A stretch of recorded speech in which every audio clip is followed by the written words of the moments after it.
do capítulo 4, quando Paulo mostra que tudo aquilo que foi escrito até então, ele falava de Abraão, tudo aquilo foi escrito não só para eles, mas também para nós, por nossa causa. E no verso 25, o último do capítulo 4, ele ensinou que Paulo morreu por conta dos nossos pecados, mas ressuscitou por conta da nossa justificação. É esse o tema que nós estamos trabalhando, os frutos da justificação. Então, ele mostra que o primeiro fruto, no capítulo 1, foi a paz para com Deus. Não mais Deus é contra nós, mas agora ele é a nosso favor. A ira de Deus estava sobre nós, mas em Cristo isso é anulado. A justificação, então, depois de reconciliados, ela vai produzir alguns frutos. Falamos, então, que esse primeiro fruto é um resultado disso. Primeiro versículo, leio só por uma questão de contextualização. Justificados, pois, é a conclusão dele, mediante a fé, temos paz com Deus por meio de nosso Senhor Jesus Cristo.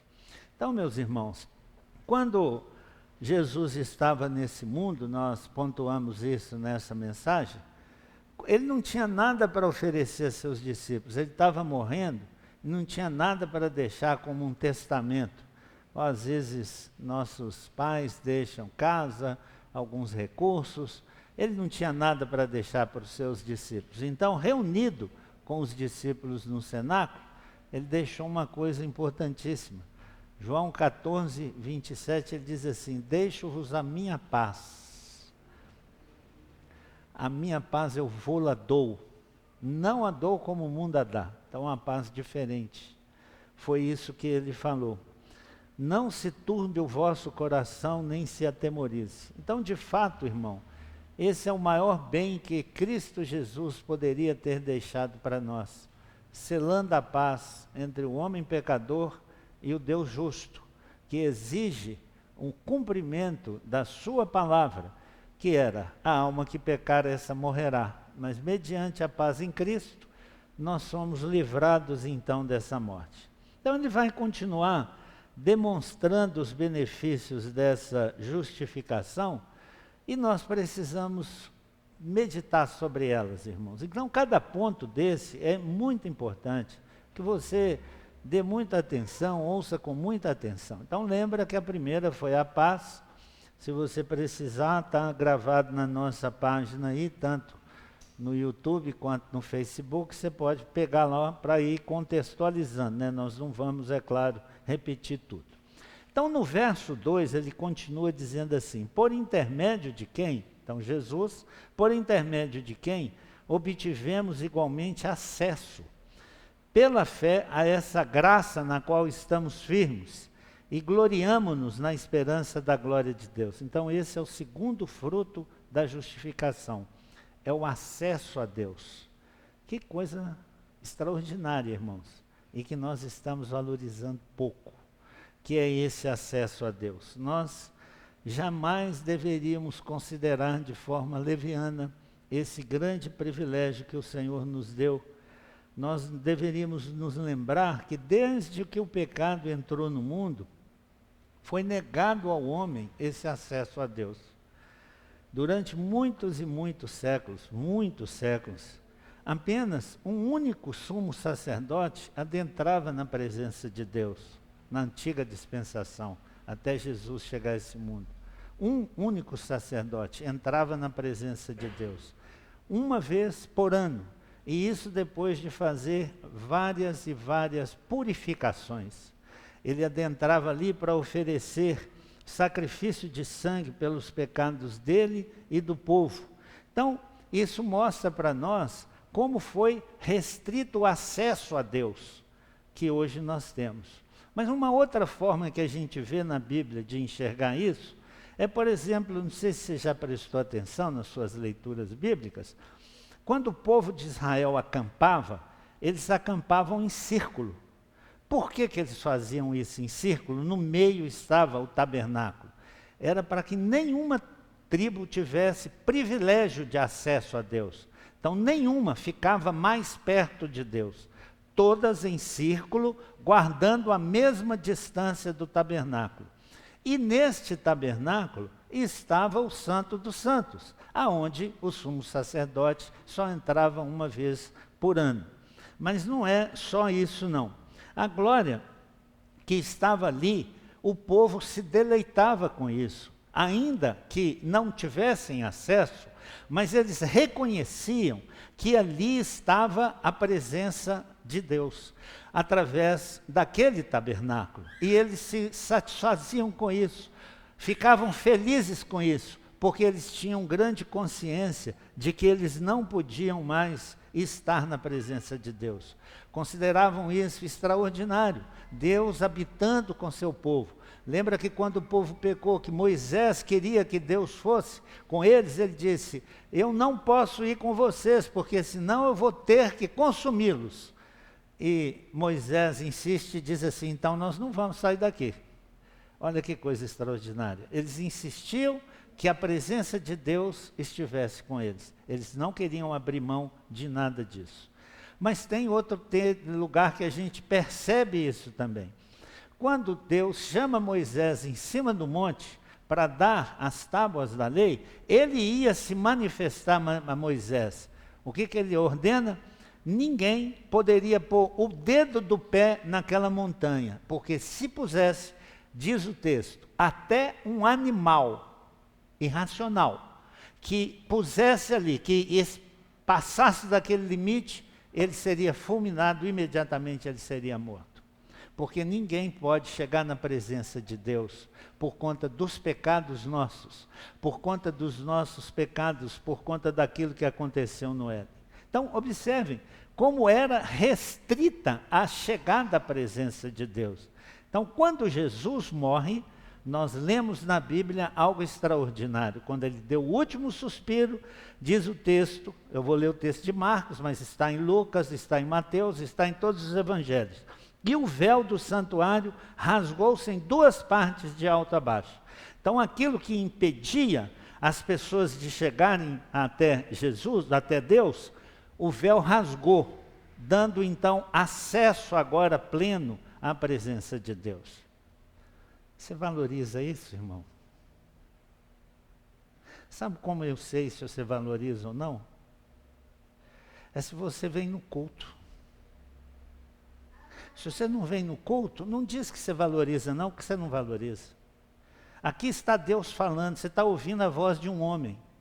Mas se você acha que sou eu que estou falando, você não devia nem vir mesmo. Mas se você tem expectativa de que é Deus quem vai falar com você, você não devia faltar. Que grande privilégio, irmãos. Tantos séculos de impedimento do homem chegar à presença de Deus.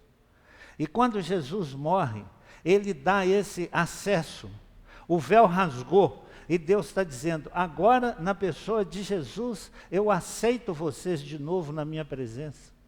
É uma restauração daquilo que acontecia no Éden, onde toda viração do dia Deus vinha falar com Adão e Eva, e era o momento que eles mais aguardavam, celebravam isso de uma forma extraordinária, porque eles entendiam que era um grandíssimo privilégio Deus falar com seres humanos.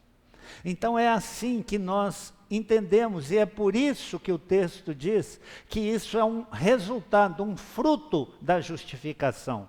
Não são para todas as pessoas, meus irmãos. Somos para nós, que somos crentes. E, infelizmente, nós não temos valorizado isso, ao contrário, temos negligenciado. Mas é por essa razão que o autor de Hebreus, desde aquela época, ele escreve assim: acheguemo-nos, portanto. Ele acaba de desenvolver um assunto doutrinário, e ele diz assim: acheguemo-nos, portanto, confiadamente junto ao trono da graça, a fim de recebermos misericórdia e acharmos graça para socorro em ocasião oportuna. Esse é o texto de Hebreus 4,16. E depois, no versículo 19 e 20 do capítulo 10, mais uma vez ele diz: Tendo, pois, irmãos, intrepidez. Primeiro é confiança para adentrar. E agora é intrepidez para você chegar na presença de Deus, para entrar no Santo dos Santos, pelo sangue de Jesus, pelo novo e vivo caminho que Ele nos consagrou pelo véu, isto é, por sua carne. Então esse, irmãos, é um grandíssimo privilégio, que infelizmente os crentes estão negligenciando nos dias atuais. Estão considerando isso como ir num supermercado que eu vou a hora que eu quero, ir num restaurante que eu vou a hora que eu quero, ir em qualquer outro ambiente secularizado desse mundo. Nós não estamos fazendo uma boa distinção entre o que é a coisa nesse mundo e aquilo que é o sagrado, aquilo que é a presença do Senhor. Então, precisamos refletir a respeito disso. Nós recebemos um grande privilégio. Quem fugiu da presença de Deus foi Adão e Eva quando pecou. E é isso que as pessoas fazem hoje. Você chama alguém para vir no culto, ela não vem, ela foge da presença de Deus, porque ela não quer ser confrontada pelos seus pecados. Mas o crente, ele já é um redimido, ele já foi lavado pelo sangue de Jesus. Ele não deveria, de jeito nenhum, tratar isso como mais uma agenda na vida dele, sabe? Isso é mais uma agenda na minha vida. Ele deveria dar realmente bastante importância a isso. Então, eu vou desenvolver um pouquinho mais a respeito desse culto. Quando nós, irmãos, então, nos reunimos nos domingos, que é o dia do Senhor, nós não estamos mais nos aproximando tremendo, com medo, como foi lá no monte, onde Deus falou que qualquer animal que pusesse o pé naquele monte seria sacrificado.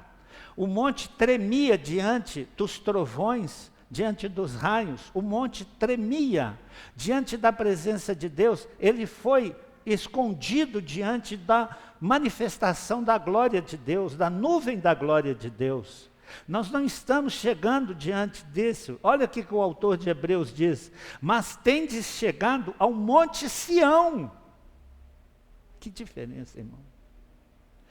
Parece que nós não damos atenção. Por que essas coisas estão escritas na Bíblia?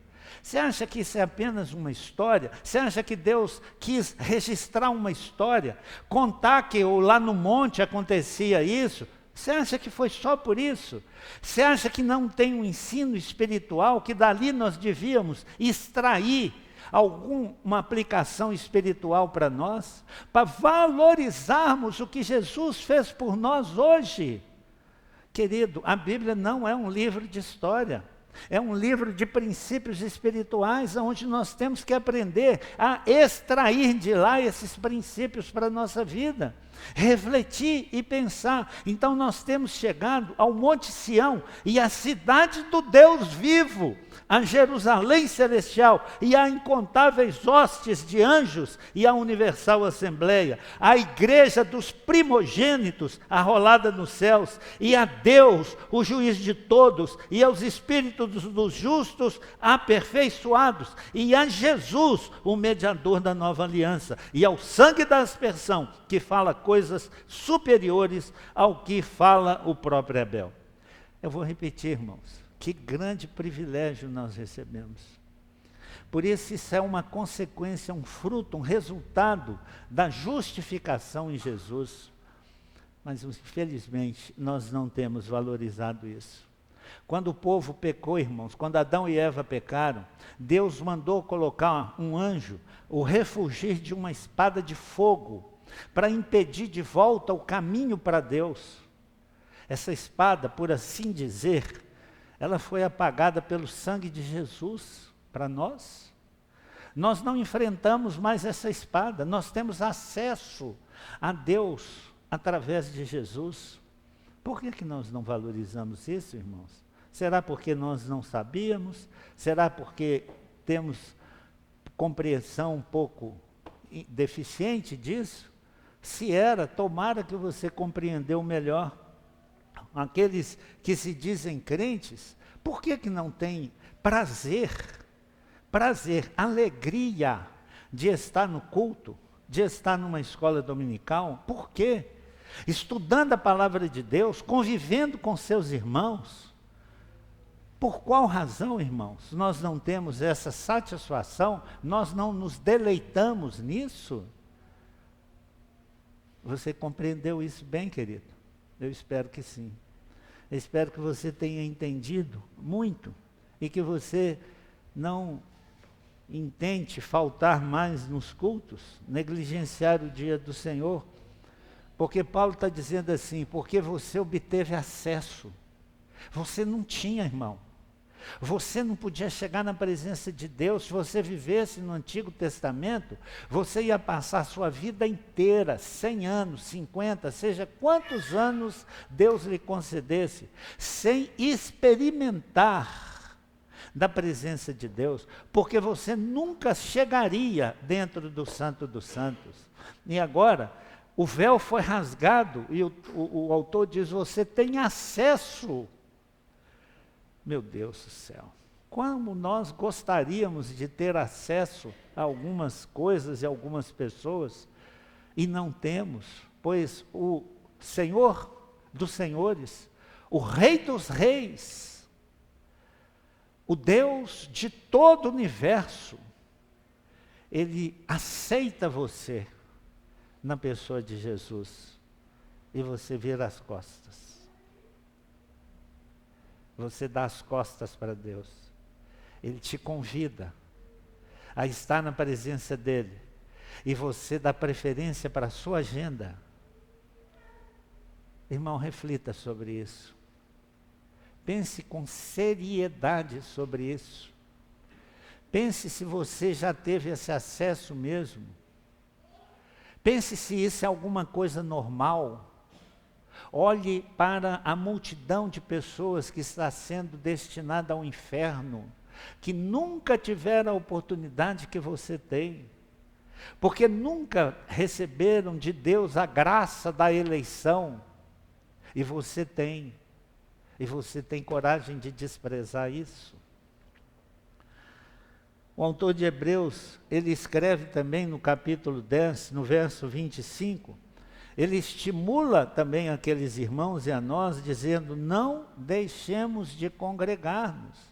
Então isso é uma ordem, irmãos, isso não é um pedido, Deus não está implorando para você, dizendo assim, se você não tiver mais nada para fazer na vida, se você não tiver nenhuma outra programação, se você não tiver um esporte, que não tiver que ver televisão, se você não tiver um cinema, venha se congregar. Não, ele está dizendo assim, não deixemos de congregar-nos, como é costume de alguns. E ele diz assim, olha, antes façamos admoestações. Você me acha chato? Eu sou mesmo, mas porque eu sou bíblico. Porque aqui está escrito, faça admoestações, tanto mais quando vedes que o dia se aproxima. E você devia fazer a mesma coisa. Você devia fazer a mesma coisa com seu irmão que está faltando. Você devia exortá-lo, marido exortando mulher, pais exortando filhos. Todos nós deveríamos fazer a mesma coisa, porque aqui está sendo mandado fazer. Façamos admoestações e tanto mais quando vedes que o dia se aproxima. Esse é nosso dever, irmãos. É nós nos exortarmos como irmãos. Porque se você visse seu irmão na carne fazendo alguma coisa errada, eu duvido que você não o exortaria. Eu duvido se você não falaria com ele, não corrigiria. Mas o seu irmão espiritual negligencia um privilégio desse e você não faz nada? Você tem coragem de chamar que ele é irmão seu? Tem mesmo, de verdade. O seu irmão na carne foi fruto de um prazer sexual. O seu irmão espiritual foi fruto de uma morte do Filho de Deus. Por isso você tem um irmão espiritual. E você vai negligenciar isso? Sproul, que é um dos autores que consulto, já disse isso outras vezes, ele diz assim, não pode haver nenhuma experiência humana mais profunda do que ter o grandioso senso de estar na presença de Deus.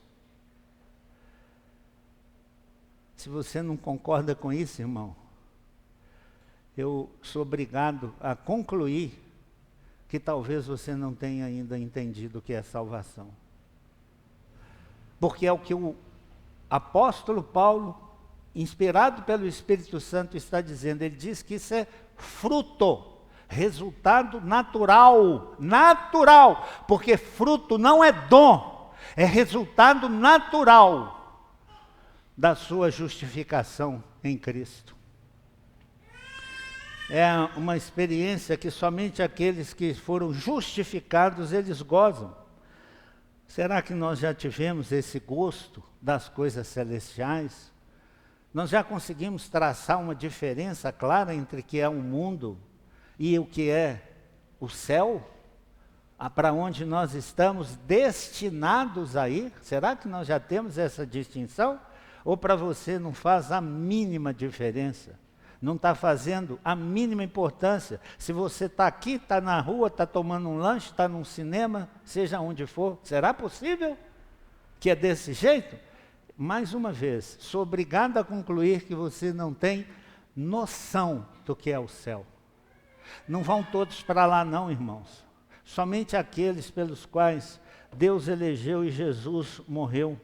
Então, nossa justificação, em primeiro lugar, trouxe paz para com Deus. Deus estava irado contra nós, por conta dos nossos pecados. Mas agora o passo seguinte é que nós temos acesso. Esse é o segundo fruto da justificação. E isso realmente ultrapassa todo o entendimento humano. Isso é reservado apenas para aquelas pessoas que já receberam vidas em Cristo. Então nós somos chamados a fazer isso de forma intrépida e confiantemente, corajosamente, porque o autor de Hebreus sabia que os judeus não tinham esse privilégio, mas nós adquirimos esse privilégio. Então reflita, querido, como é impressionante quando você tem que tomar decisões e as decisões que você toma.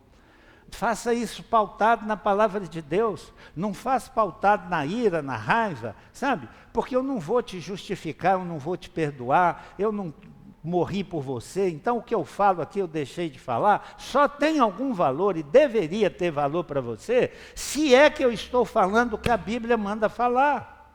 Então não considera aquele pastor fica falando, porque você deprecia a palavra de Deus. Reflita se você está ouvindo a voz de Deus pela palavra de Deus. Você tem obrigação com isso, querido. Você não deveria negligenciar. Ou então arrumar um bom argumento, porque saiba que Deus um dia há de cobrar isso de você. Nós costumamos reduzir Deus à nossa linha de relacionamentos. Assim como nós nos relacionamos com amigos, nós achamos que Jesus é o nosso amiguinho, que ele é bonzinho como os nossos melhores amigos. Ele é Deus, irmão.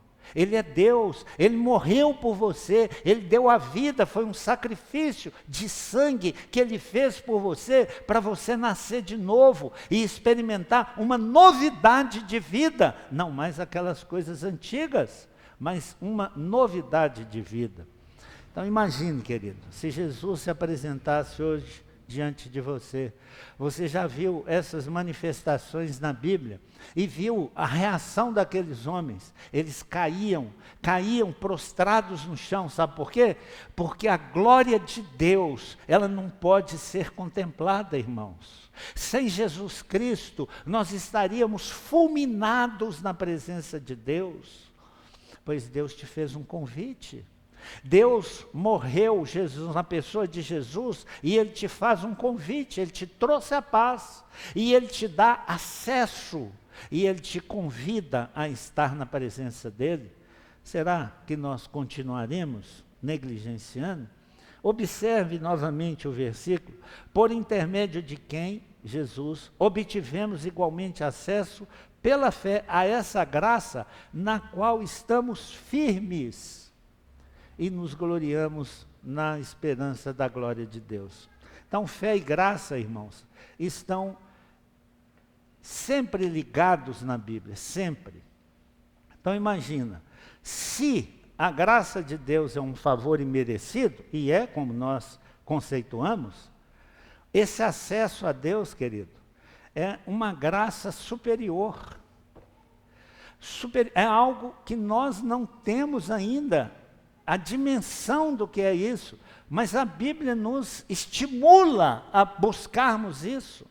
Então nós não deveríamos negligenciar absolutamente por nada nesse mundo. Como você se sentiria se Jesus fizesse esse convite a você, literalmente? Pois ele está fazendo, querido. Você precisa entender dessa forma. Como é que você se portaria? Como é que você se vestiria? Como você chegaria à frente de Deus? Pois ele lhe fez esse convite, querido. Não desfaça dele. O terceiro fruto da justificação, Paulo diz que é a esperança da glória de Deus. Esse é o terceiro fruto. Essa tríade, fé, esperança e amor, estão em muitos pontos da Bíblia. Aqui, Paulo, então, está falando da esperança. A palavra esperança, aqui na Bíblia, no Novo Testamento, é elpis. É um termo grego, é claro. E é um dos termos mais ricos, irmãos, com um conteúdo mais rico que nós temos na palavra de Deus no Novo Testamento. É uma dádiva que Deus confere às pessoas que são justificadas. Então, nós temos paz, nós temos acesso e nós temos esperança. Agora, não é uma esperança comum. É muito diferente de você, por exemplo, esperar que saia alguma coisa para você, pode sair, pode não sair, esperar que seu time ganhe, esperar que isso aconteça, aquilo aconteça. Isso são esperanças humanas, que dependem de uma série de fatores. Esperar que seu filho passe de ano, esperar que você entre na universidade, isso é esperança, que é coisa humana. A esperança do que Paulo aqui está falando não é um desejo, é algo absolutamente certo, é inquestionável, vai acontecer. A Bíblia, então, descreve essa esperança como uma âncora da alma. É como se nós olhássemos para trás, víssemos o que Jesus Cristo conquistou na cruz por nós e confiantemente, então, nessa esperança, já que Ele morreu, nós podemos olhar para frente e concluir que Ele vai cumprir todas as promessas que Ele fez a nós.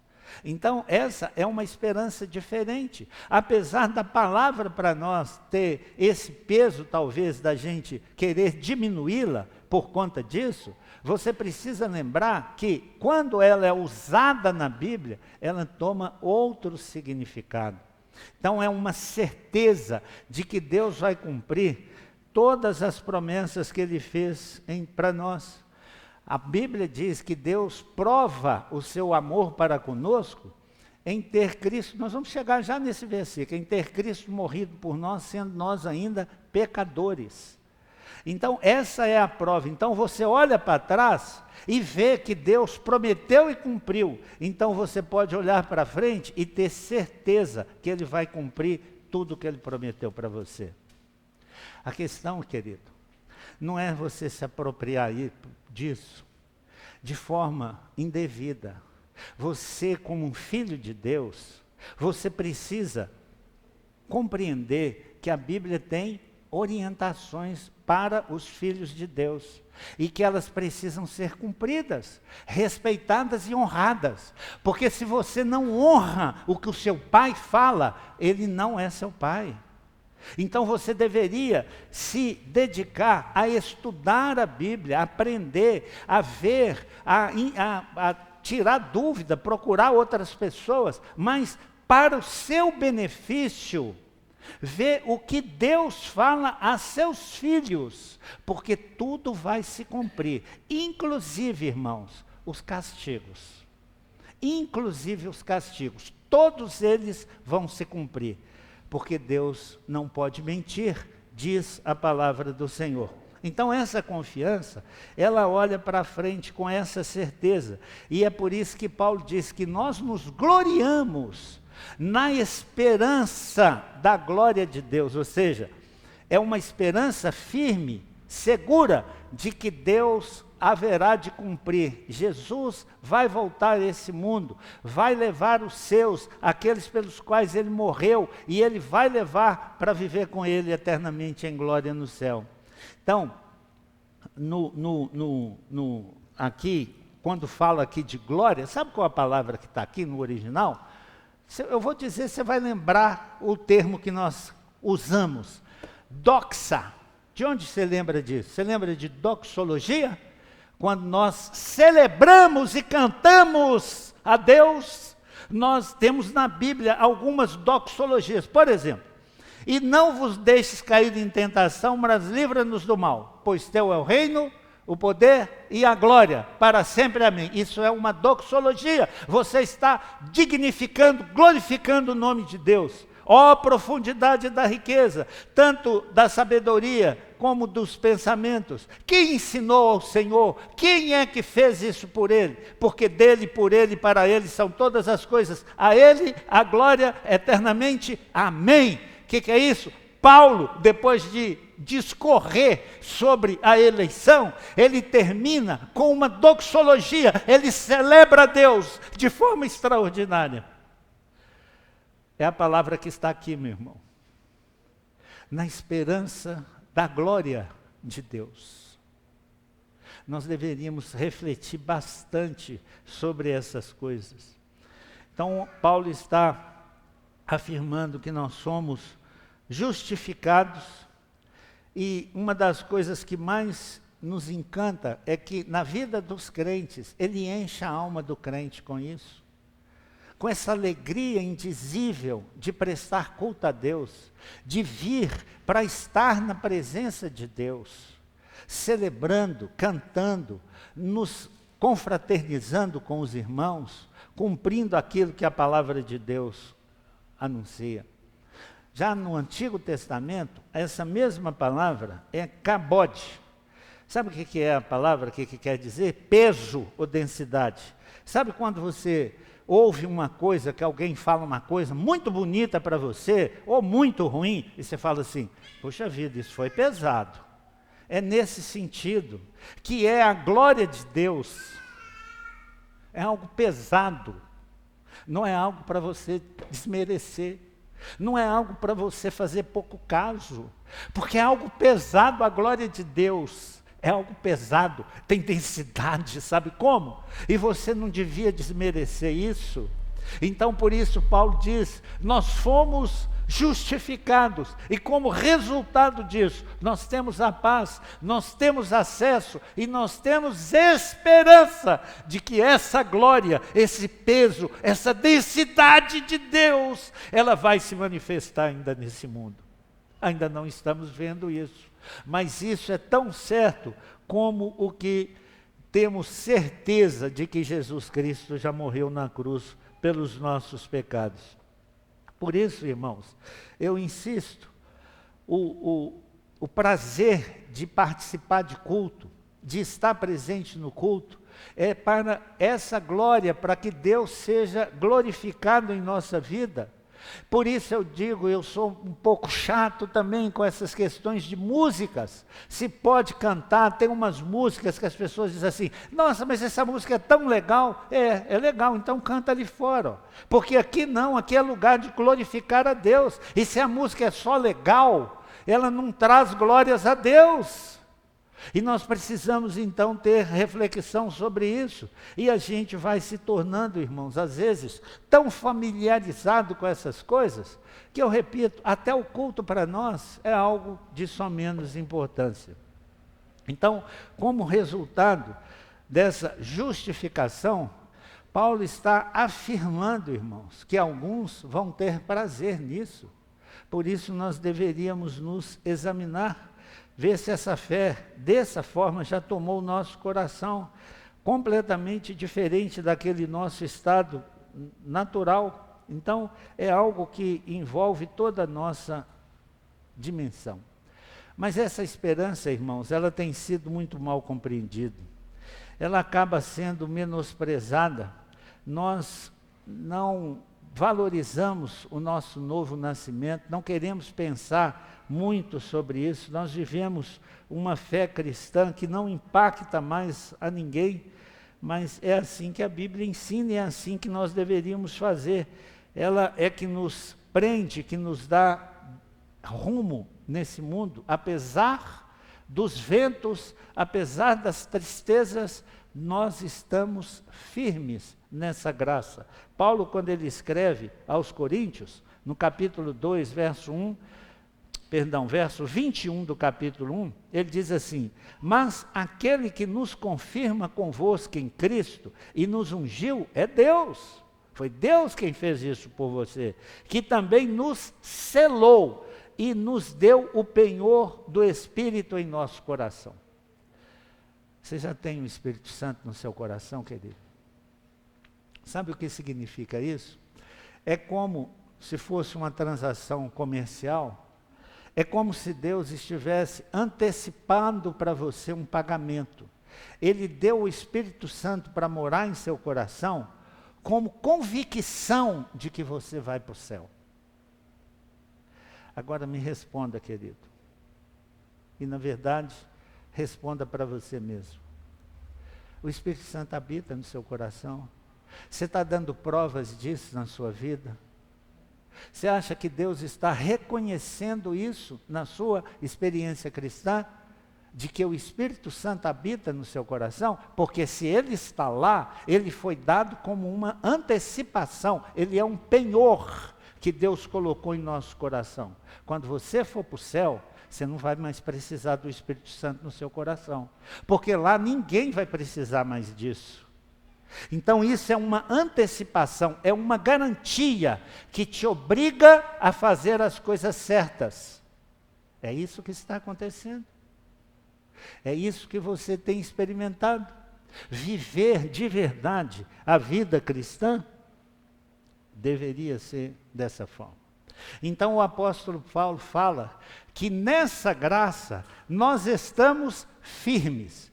Mais uma vez, irmãos, é extraordinária a palavra de Deus, porque quando a gente olha para a experiência de alguns crentes, a gente vê crente balançando para lá, para cá, saindo da igreja, indo para o mundo, fazendo isso e aquilo, e a gente fica assim, preocupado e triste, como se isso fosse algo normal. Mas veja o que a Bíblia diz: obtivemos igualmente acesso pela fé a esta graça na qual estamos firmes. Você está firme? Por que que Paulo coloca isso para seres tão volúveis quanto eu e você? Que tomam decisões e às vezes não cumprem. Por que ele diz que nós estamos firmes? Pois eu vou explicar, irmãos. Nós confessamos as doutrinas da graça, 5 pontos calvinistas, do jeito que você queira chamar.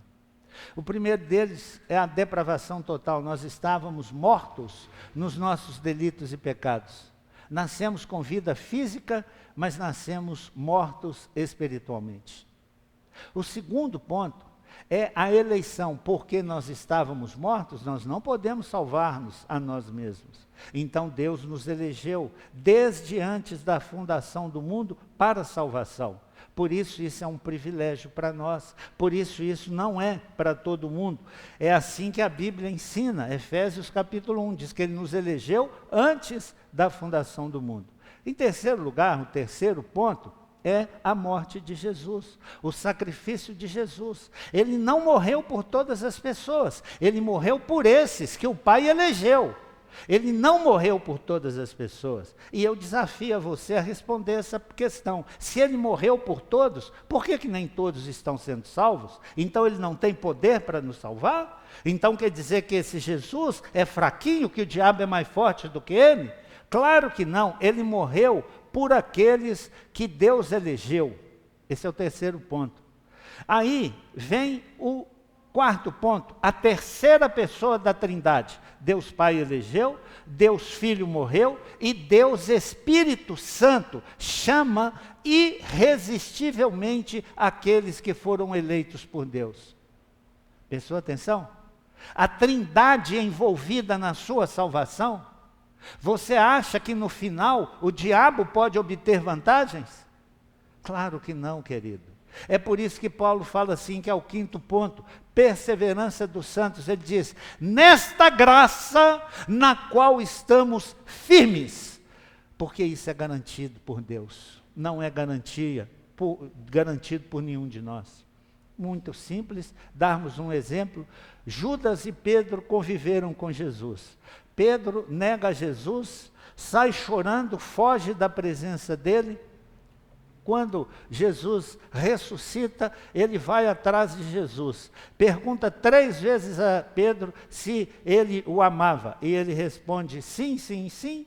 E Jesus confronta ele e restaura ele ao trabalho e ao ministério.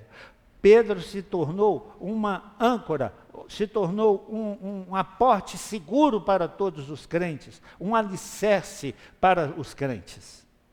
Judas pecou. Ele não era um eleito de Deus. E ele não permaneceu firme. E ele sai ao trair Jesus e foi enforcar-se. Percebe a diferença, querido? Entre você e os outros. Você, como eleito de Deus, goza desses privilégios. Não é por você que você está firme, não. Paulo fala que esta é uma graça na qual estamos firmes. Mas ele não está falando, isso é por mim. Ele está falando, eu confio em Deus, que não me deixará desviar. Quando Jesus ressuscitou, ele saiu atrás de todos os discípulos, recolhendo-os novamente. É isso que acontece comigo, com você. Sabe por que você não se desvia? Por causa da graça de Deus. Então, considere isso, irmão. Se você tem experimentado isso, vá mais à frente, vá mais avante. Valorize o que Jesus fez por você. Você tem acesso a essa graça de Deus e você está firme. Lembra do texto que nós lemos ainda agora há pouco? Ó profundidade da riqueza, tanto das... Não, perdão. Que diremos, pois, à vista dessas coisas? Se Deus é por nós, quem será contra nós? Quem pode obstruir nossa chegada ao céu? Nada nem ninguém, nem morte, nem vida, nem sofrimento, nada, absolutamente nada pode obstruir a nossa ida para o céu. Em todas essas coisas, concluiu o texto lido, somos mais do que vencedores por meio daquele que nos amou. Não é por você, querido, você está firme, é pela graça de Deus, se é que está firme. O quarto fruto da justificação, o resultado dessa justificação, é a gloriar-se nas tribulações. Aí é duro, né, irmão? Aí é a hora que a gente fala, isso é pesado. Isso é pesado. Mas eu estou lendo a Bíblia. E não somente isso. Verso 3. Mas também nos gloriamos nas próprias tribulações, sabendo que a tribulação produz perseverança. Querido, não há nada mais antinatural do que alguém querer sofrer. Nada mais antinatural. Nós fomos capacitados e dotados com um senso de evitar sofrimento. Nós não queremos sofrimento. Tememos muitas coisas exatamente por querermos preservar a vida. Então, Paulo está dizendo aqui que nós não somos masoquistas, não é que nós amamos sofrer estoicamente, como se diz, ou seja, com tranquilidade, na paz, esperando o mal passar. Não é nada disso. Nós não temos prazer nisso. Nós, quando justificados, nós passamos a crer na soberania de Deus. Então, quando nós sofremos, e todos nós sofremos, nós aprendemos com isso, nós somos treinados, Deus está exercitando, tirando de nós algumas coisas que nos prejudicam. Ele está podando o pé de uva, sabe, para ela produzir mais. que é o João 15, que ele fala, se está produzindo, não é que Deus vai deixar, muito pelo contrário, ele diz, se está produzindo, Jesus vem e vai podar para produzir ainda mais. É isso que o texto está ensinando. Nós nos gloriamos, nós nos alegramos na nossa tribulação pelos resultados que ela produzirá em nós. Então Paulo não é masoquista, nenhum de nós também é, mas entendemos e aceitamos que Deus é soberano e que inevitavelmente nesse mundo posto no pecado, eu e você passaremos por muitas tribulações. Então, ao invés de reclamar, irmão, ao invés de queixar, louve a Deus, bendiga o nome do Senhor, porque isso é um resultado da sua justificação. O que Paulo está dizendo aqui é que por conta do nome de Jesus, não é porque você fez coisa errada não, quem faz coisa errada tem que pagar mesmo, tem que sofrer mesmo, mas não é por isso. Ele está dizendo é que nós somos perseguidos porque nós fazemos o que é certo no mundo mau, num mundo que não aceita você, por exemplo, não colar, não adulterar, não beber. O mundo não aceita esse tipo de pessoas e é por isso que nós sofremos perseguição. Então esse é um resultado da justificação. Então, o pior quadro que você pode imaginar, ele está no controle absoluto de Deus. E Paulo escreve assim aos Romanos, capítulo 8, verso 18. Porque para mim, tenho por certo que os sofrimentos do tempo presente não podem ser comparados com a glória a ser revelada em nós. Quando a gente lê esses textos, irmãos, eu pelo menos fico muito envergonhado, sabe? Porque nada pode acontecer errado, porque eu já tenho a tendência de reclamar. Pois Paulo está afirmando, irmãos, que tudo aquilo que nos está acontecendo, nós deveríamos pôr numa balança, sabe? Você ia para o céu? De jeito nenhum. Você ia para o inferno, mas Jesus te salvou. Ele deu a vida por você e promete coisas extraordinárias para você. Então, quando as aflições tenderem a pesar muito, coloca no outro prato da balança a graça de Deus. Olhe para essas tribulações, para o sofrimento, pela graça de Deus. E entenda que Jesus está no controle absoluto da sua vida. Ele é soberano. Nada do que acontece, nem um fio de cabelo pode cair da nossa cabeça se não for a graça de Deus. Quando Paulo escreve aos Filipenses, ele diz assim, porque vos foi concedida a graça. Se você duvida, leia depois Filipenses 1, 29. Porque vos foi concedida a graça de padecerdes por Cristo, e não somente de crerdes nele. Isso é graça, irmão. Sofrimento é graça quando nós sofremos por Cristo. Não sofrer porque fez coisa errada, mas sofrer pelo nome do Senhor. Isso é graça de Deus na nossa vida.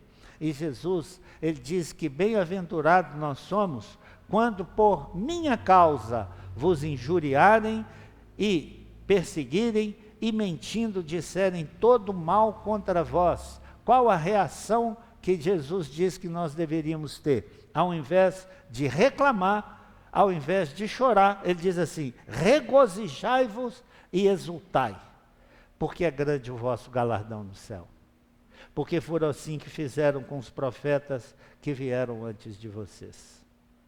Então, querido, a palavra que, essa palavra tribulação é tripseis no original, que mostra uma grande pressão, literalmente seria pressão que nós sofremos por sermos crentes, crentes de verdade, crentes que dão valor ao que Jesus Cristo fez por nós, que negam, por exemplo, convites desse mundo para vir estar presente no culto cristão, que dão valor aos irmãos em Cristo, que dão valor àquilo que Jesus Cristo fez por nós.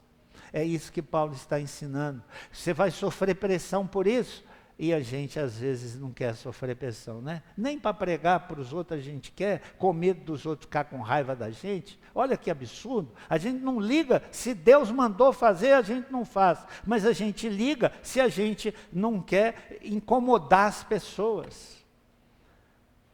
Que absurdo, irmãos. Foi isso que Jesus então preveniu. Ele disse que nesse mundo nós passaríamos por aflições. Ele disse: Tríplices, vocês vão passar por isso, sofrer pressões, porque esse mundo é posto no maligno. Eu vou concluir lembrando do texto em que Paulo, ele chega lá em Listra, e ele e Barnabé, eles pregam a palavra de Deus, fazem um grande milagre curando um paralítico. A reação dos homens era achar que eles eram deuses. Eles chamaram então Barnabé de Júpiter e Paulo de Mercúrio, e queriam fazer sacrifícios a eles.